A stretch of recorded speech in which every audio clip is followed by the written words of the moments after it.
असं जगाव माणसाला गुरु शिष्य परंपरा चालत आली, व्यास खाली नाही.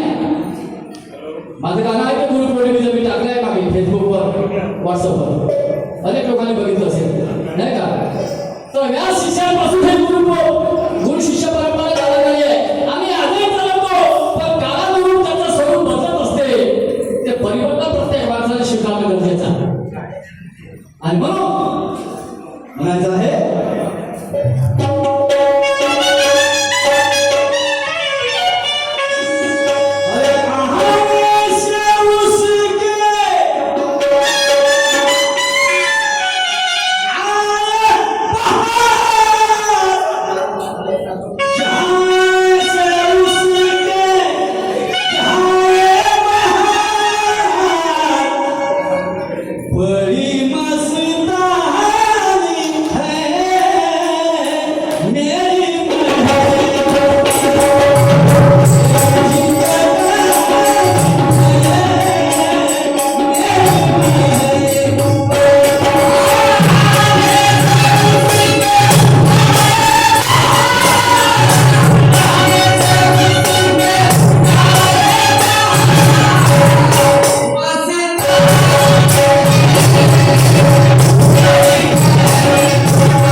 हजारो कोटीचं कर्ज करून ठेवलं देशावर, माहिती आहे का? वाचता का तुम्ही? ते तुम्हाला देणार, ते तुमच्याकडून घ्यायला तयार. शाहिरी शिवाजीची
शिवाजीने सुद्धा शाहिरीला राजाश्रय दिला, लोककलेला राजाश्रय दिला. अनेक लोकांनी आपलं भलं करून घेतलं. त्या काळामध्ये इंग्रजांची सत्ता या देशावर असताना शाहिरीनं मोठं काम केलंय. लोककलेला धरण आणून दिलं. तुम्हाला माहिती आहे समजलं. पण या देशाने त्याच्या हाती का दिलं? या देशाने त्याच्या हाती का दिलं? तो इल्मी 5,000 रुपये कुठं आता चालू झाला आहे. 6 महिने झाले तर आता चालू झाला. 5,000 आले त्याचा पहिले 1500 1800 हे काय पगार होईल 1 महिन्याचा. तुम्ही तरी जेवता का मग तेवढ्या पैशामध्ये? त्या शाहिराला एवढा पगार देता. ज्याने या देशाची सेवा केली आणि निस्वार्थ सेवा केली, काय मागितलं तुम्हाला? त्याने 5,000 देता आणि तुम्ही लाखाने घेता. म्हणून तो बच्चू कडू म्हणे आमदाराला काय फरक पाहिजे म्हणे. आमदाराले काय पाहिजे म्हणे. हो ना, खरं आहे एवढा पगार त्याचा खर्च गाडी घोडा एवढं पगार सारा दुनियाभराचं. आणि जे खऱ्या अर्थाने देशाची सेवा करतात ह्या कास्तकार या देशाला पोचून राहिला. याचं काय आहे? याचं भवितव्य काय आहे? याच्याकडे कोण